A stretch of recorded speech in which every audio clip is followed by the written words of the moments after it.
Hey, welcome back to the channel. So if you've been watching my channel at all, you know that I love finding older machines, especially older Macs, and seeing if they're still usable. Today is no exception. We're going to be looking to see if you can use a 2009 Mac Pro in 2020.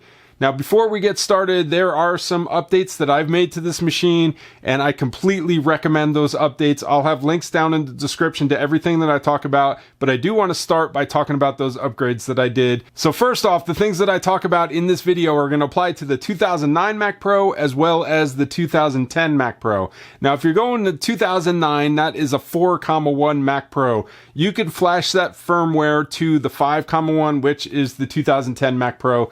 Definitely do that. First step, if your firmware has not been flashed to a 5,1, flash it from 4,1 to 5,1. You're going to have a much better experience. You're going to have a much greater upgrade path because you'll be able to upgrade those processors further and you'll just have a better experience. So first step, if you have a 2009, flash it to 5,1. The machine I'm using is the 2009 4,1 that's been flashed to a 5,1, and I did a few hardware upgrades on the machine itself. The first thing I did was replace both processors with X5680 Xeon processors. Those are 3.3 gigahertz, 6-core processors for a total of 12 cores.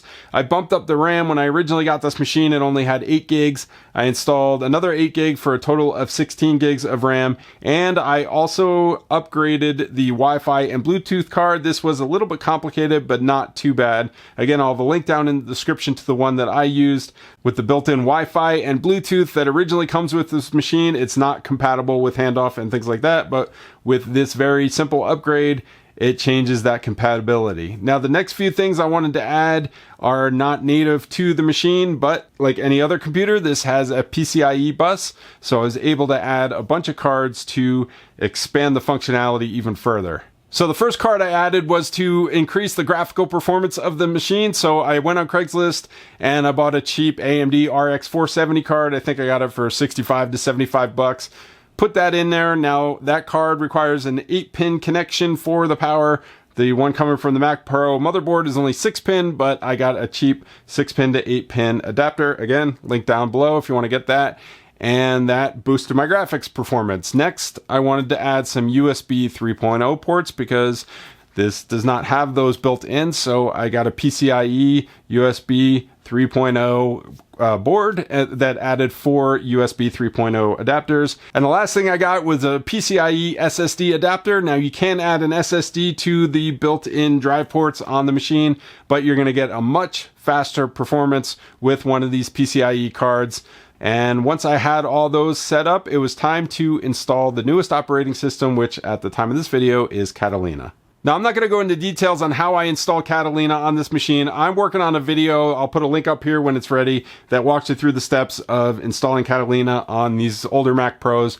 But just to summarize, I made a bootable installer using DOS-Dude 1's Catalina patcher and installed that on the Mac Pro. The install went without a hitch and brought me up to my Mac desktop when the setup was all complete. I had a fully functional Mac Pro. Okay, before we get into the performance, I just wanted to talk a little bit about the pros and cons and what works and what does not work. Now, the pros, these machines are a lot more affordable now that the brand new Mac Pros are out. These prices have come down. You can get them for around $400 to $500 if you look in the right places. And then those upgrades I did cost you, another couple $100. So they're really affordable with the upgrade ability that they have. You can upgrade just about every component. You can add much faster storage. You could push it way further than I pushed mine. You can install faster processors, much more RAM. You can even install NVMe storage now. So the upgrade ability of these machines is fantastic. Now, some of the downsides. Number one is this has an older system bus, so no matter what you install, faster processors, PCIe adapters, whatever. So that is going to be your bottleneck that you're not going to be able to overcome with your updates. Now, the next thing is that these machines are no longer supported by Apple. The latest operating system from Apple that's natively supported on the 5,1 is Mojave. Now, with that DOS-2 patcher, I was able to get Catalina on it, and Just about everything works. The two exceptions that I found so far are that sidecar does not work. That's the new feature where you can use your iPad as a secondary screen. And the next thing is you cannot install Windows through Boot Camp on this machine. The performance of this machine on day-to-day activities, it's really no surprise, but it's amazing. It works really well. It's as fast as a newer Mac just for navigating around, browsing the web, opening applications. Once you update the storage to SSD or NVMe, it's super fast. Things open very quickly. Navigation smooth. Using multiple desktops, all that kind of stuff. Super, super smooth. Now, you probably know I'm not that crazy about synthetic benchmarks, but I know a lot of people like to look at those numbers, so I did run some of those. In Cinebench R20, we got a score of 3,305. That puts it just under the Ryzen 7 1700X. In Geekbench, we got a single core score of 641. Now, that is a pretty poor score by today's standards. It's about the same as the i5 4258U in the 2013 MacBook Pro, so that single core score is not great. The multi-core score was much better with a score of 6,023 that put it just slightly better than the 2013 Mac Pro. Again, we're talking about a 10-year-old processor, so in my opinion, that's actually not too bad. Next, I wanted to test some of the graphical performance using that RX 470, so I ran Unigine Heaven. Now, I know Unigine Heaven is one of the older benchmarks, but this is an older machine, so I thought that was appropriate. In Unigine Heaven, we got an average of about 70 frames per second with a minimum of 10.5 and a max of 140.7.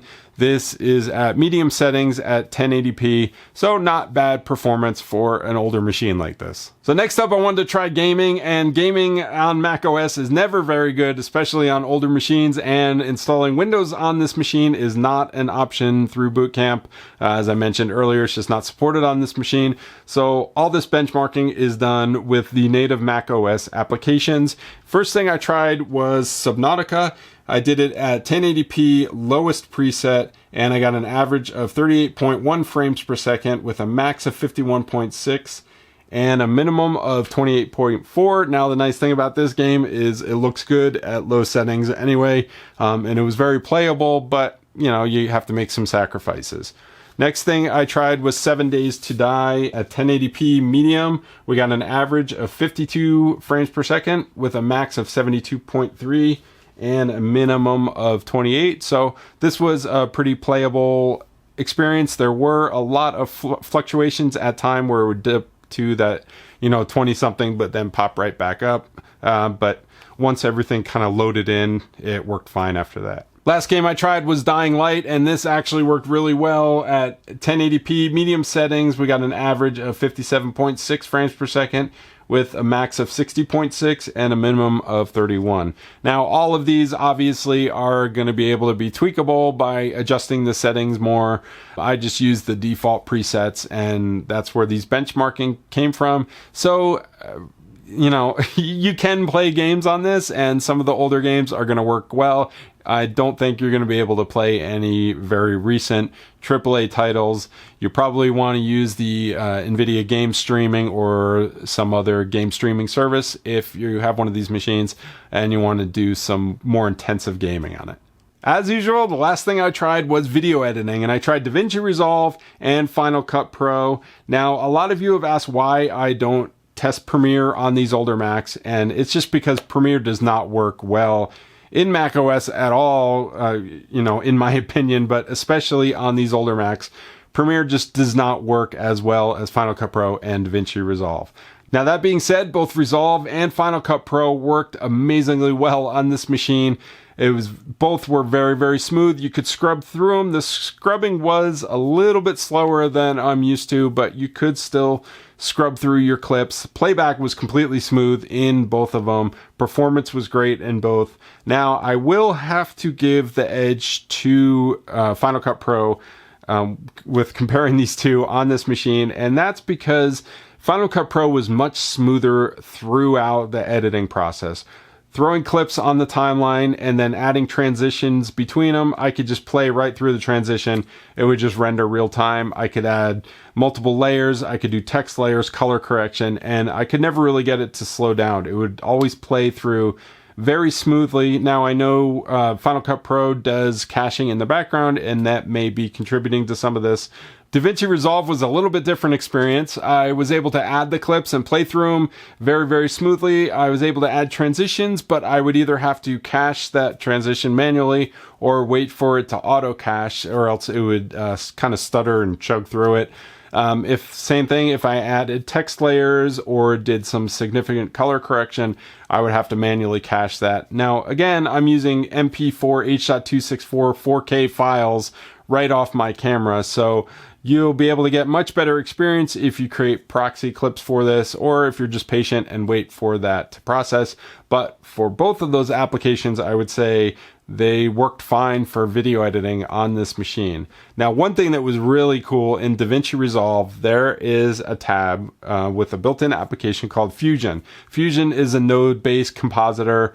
It's kind of similar to After Effects, where you can, composite your video and do things like motion tracking. The motion tracking is what I want to talk about, and that's because of those 12 cores. That motion tracking works extremely well. It tracks very, very quickly, chugs through my whole clip. The tracking is spot on, and it works much faster than a lot of other, even much more modern computers that I've used. So now's the point in the video where I tell you if I would recommend getting one of these today, and the answer is maybe. It depends on what you want to do, what you're looking to do with your Mac. If you're looking to get into the Mac ecosystem with a machine that has a ton of upgradability and a ton of options, and you don't mind that slower system bus, you're not using stuff that's incredibly single core intensive, then I would say, go for it. You have to take into account that it's no longer supported by Apple, and it has that slower system bus. But if those two things are not an issue for you, you can get these very affordably, and I would say go for it. If you're somebody looking to produce audio, I would say these are still good options as well. The slower system bus is going to be a little bit of an issue for you, but it's still a very usable application, especially if you're somebody that's just getting started, then this may be the way to go. If anybody is doing some heavy video production, heavy audio production, anything like that, I wouldn't recommend these machines. I would get something newer that's going to have that much faster bus, much faster processors, faster I/O, all that stuff on a more modern machine. I would definitely recommend going that way. Obviously, they're going to be much more expensive, but you're going to be better off in the long run.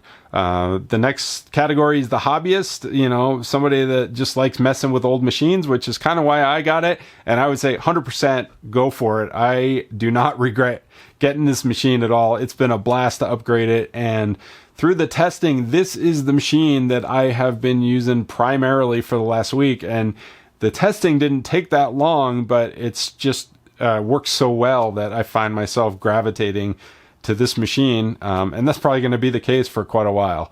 So hopefully you found this useful and informative. If you have any questions or comments on anything that I talked about, leave those down in the comment section below. Again, all the hardware that I talked about is linked down in the description, so check that out. If you liked the video, give it a thumbs up. If you really liked it and you haven't subscribed yet, please consider doing so, and I'll see you in the next video.